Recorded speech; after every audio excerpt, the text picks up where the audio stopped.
Hey guys, what's up? This is What the Tech, and this is my admittedly very late iPhone 12 review, but just in time for Christmas and the holidays. Let's check it out.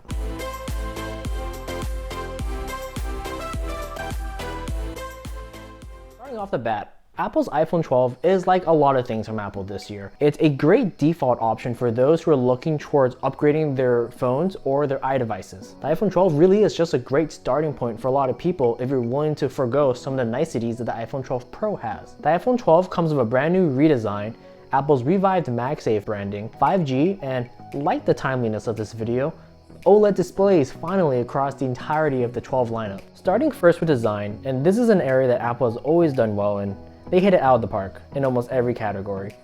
The feel of the device is both light yet premium at the same time.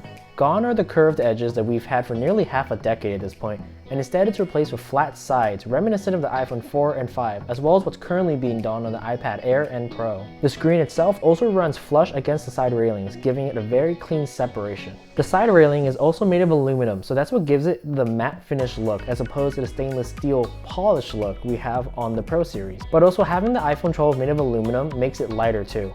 The iPhone 12 weighs in at 164 grams, and for my fellow Americans out there, that's about half the weight of a typical can of soup. Also, it's super grippy thanks to the flat edges. All the previous iPhones with curved edges really felt like their sole job was to jump out of your hand. The back of the device is pretty similar if you've seen an iPhone 11, sharing the same dual camera module in the upper corner. It has a centered Apple logo and it comes in 5 colors this year.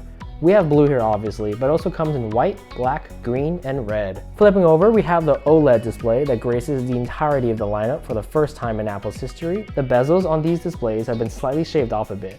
You'll notice if you have the iPhone 11 Pros that there isn't much of a difference there. But compared to the entry-level 11, it's drastically smaller. That's because compared to last year's entry-level flagship, the 11, they had the liquid retina displays, so LCD displays. OLEDs, being of their nature, are just easier to design thinner bezels for. What Apple couldn't shave off this time around is that notch.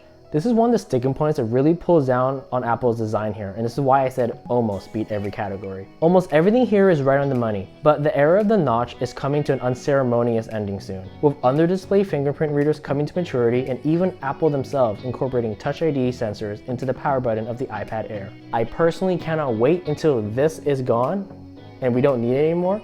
But until then, we just have to wait and see. And as you guys know already, in the current environment we're in where we have to wear a mask, using Face ID with a mask really sucks. We have to use our PIN codes and what's the point? It doesn't bode well at all. I.O.-wise, I want to thank Apple for keeping this easy. Just one lightning port right on the bottom. And it's looking likely at this point we may never get USB-C, given the introduction of MagSafe. Also, you don't get a charging brick anymore, because of the environment. Don't worry iPhone users, you'll be in good company soon.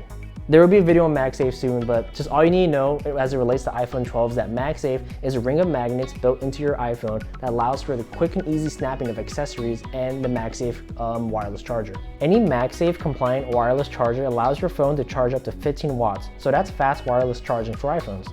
Also, depending on what kind of accessory you add, it plays up a little nice animation for you right on your screen. Okay, so let's talk about the price increase between the entry-level flagship this year compared to last year's 11. The iPhone 12 starts unlocked at $829 versus last year's iPhone 11 at $699. Well, the price increase is most likely due to the increased price of the component parts built into the iPhone. The inclusion of OLED displays and 5G modems pushed the price upwards, and even though the exclusion of a wall wart still led up to prices being increased by a bit more than we'd like, it's kind of worth it in my opinion. We are getting an OLED display, which by itself I think is definitely worth it, and then by getting 5G, you allow yourself to have a device that's more future-proof. Okay, so let's talk about the cameras, because when talking about iPhones, that's actually one of the first things people genuinely care about when they look about what's the difference between last year's iPhone and this year's iPhone. Is the camera good enough or not? So the color science that Apple implements in reproducing images is very top-notch. I think if we're comparing Apple, Samsung, and Google, Apple and Google definitely beat out Samsung, but when it starts getting down to the nitty-gritty, it really does get to preferences. I prefer Google's cooler images, darker shadows, and tasteful application of extra sharpness. Even with my preferences on the table, the photos captured by the iPhone 12 were absolutely fantastic. Sometimes it came off a bit warm for my taste, but a little editing here and there always remedied this. Now the main camera is actually exactly the same as on the iPhone 12 Pro, as they're both minor improvements over the 11, thanks to their larger aperture, which allows for 27% more light to hit the sensor. They all came out looking sharp and very pleasing to the eye. More light produces better images in almost all all situations.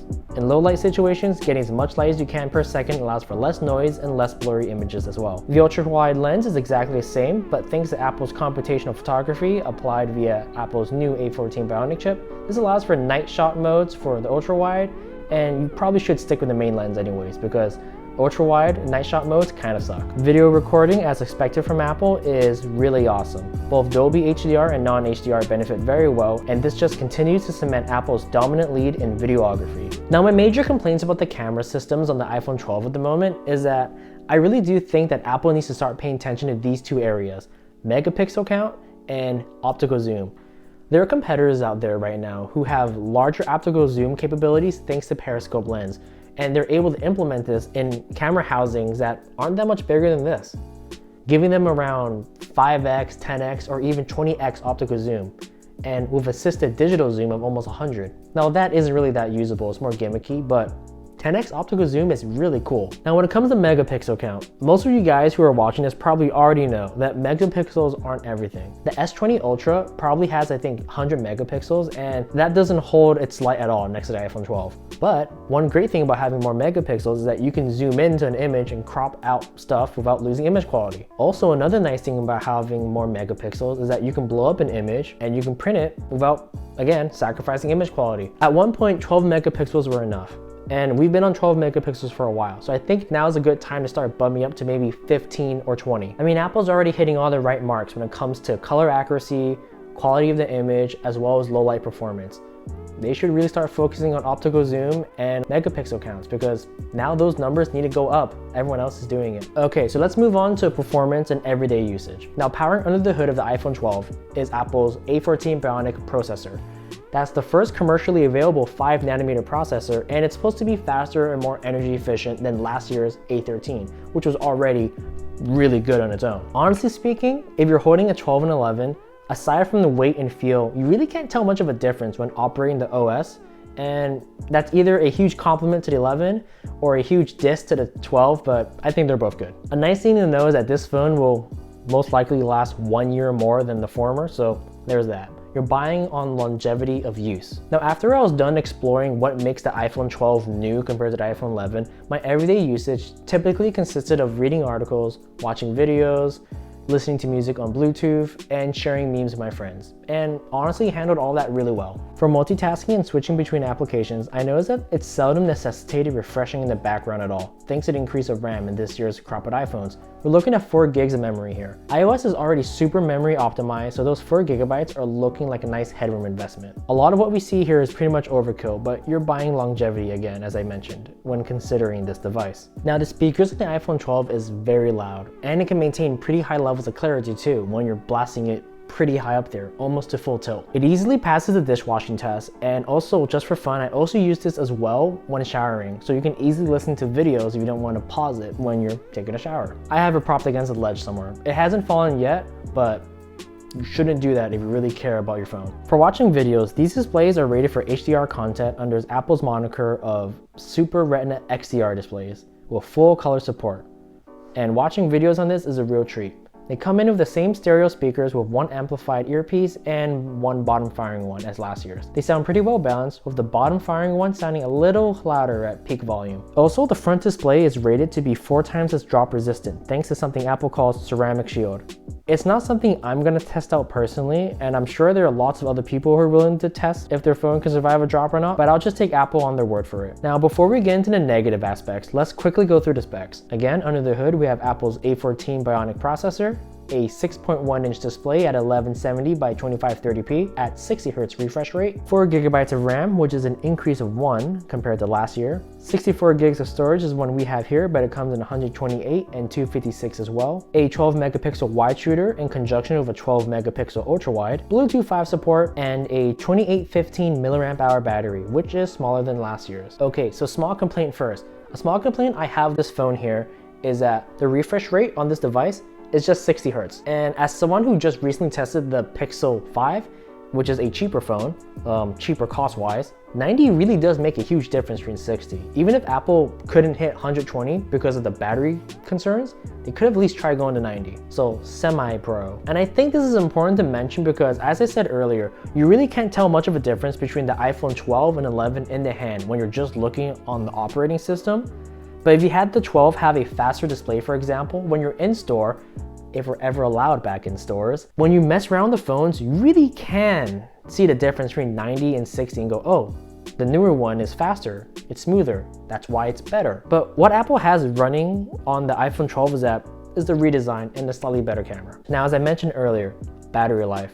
This is something I was actually pretty disappointed in. The battery is indeed smaller than last year's. Apple theoretically could have made up for that by having a more efficient processor, and I think they did. The processor is more efficient and powerful by switching down to 5 nanometers. But the problem lies in that with my iPhone 11, I could easily get a day and a half of usage, but with the iPhone 12, I pretty much just only got a day. Now, maybe I placed the bar far too high here, but having a day's full of battery is still pretty good for a lot of people. But I actually took a step back. Now, all things considered, yes, you still can just use your phone for all day and charge it overnight or just fast charge it in the morning as you get ready.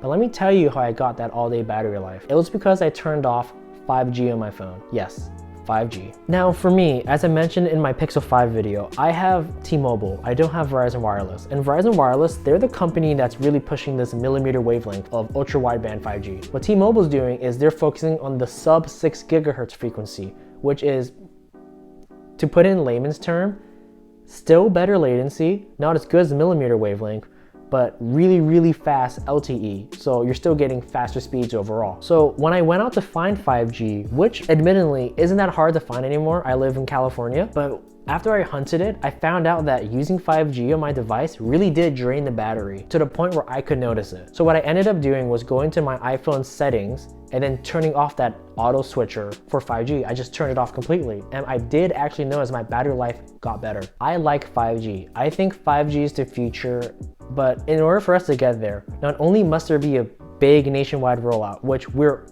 getting there, we're getting close. We need to have devices that can actually handle 5G. Now, there are two ways we can do this that I see at the moment. One, we can have more efficient modems that won't drain a phone's battery. Or two, we can have larger batteries so that 5G battery tax isn't as so punishing on a smaller battery. And at the moment, the current 5G modems are too taxing on the battery and the batteries on the iPhones are too small for 5G. So I hate to break this for anyone out there, but your best experience with an iPhone 12, battery life wise, is by turning off 5G. Okay, now with that stuff out of the way, let's talk about where does this leave the iPhone 12 on Apple's lineup. On one end of the spectrum, you have the iPhone 12 mini, which is for those who want the fully fledged iPhone experience with Apple's latest flagship features in a smaller device. On the other end of the docket, you have the iPhone 12 Pro Max, which is Apple's largest iPhone and also their best camera. If any of those two are great for you, you go there. And then in the middle, you have the iPhone 12 and 12 Pro. The issue of the 12 and 12 Pro is that they are so close in feature parity that it's actually hard to distinguish between the two in a lot of areas. They have the exact same screen size, they share the same cases and screen protectors, they have the same OLED panels, and the cameras are only marginally better, honestly. This situation is drastically different as opposed to last year's 11 series of phones, because with the 11, when you had the 11 Pro versus 11, 11 Pro had the OLED panel, the shiny finish, as well as a different size. For this year's 12, the OLED panels are the same, the finish is also different still, but the sizing is the same as well. They're both 6.1-inch displays. With those two products being so close, I think you might as well get a 12 because after getting to play around both of them, you aren't really missing out on much, and the only reason why I would actually see why you should get a 12 Pro is, and also, trust me, I understand this, you are kind of vain, I'm kind of vain as well. If you really want that shiny side, I get it. Some people don't get it, but the shinier finish really is it has a value to it. Now, I don't know if the value is worth the jump, but I get it. And you know what? Sometime next year, we'll get the full numbers out to see which phone was Apple's best-selling iPhone. And if I had to put a bet on it, I'd probably say the best-selling iPhone would probably be the iPhone 11, SE, and then 12. Well, there you have it. Thanks for watching. Let me know what color you guys are getting for this year's phone. There's one less this year as opposed to last year, so whatever they dropped, I'm guessing that wasn't really a hot seller. My next project, where'd it go? we'll be reviewing this. All right, see you guys in the next one. Peace. Survive.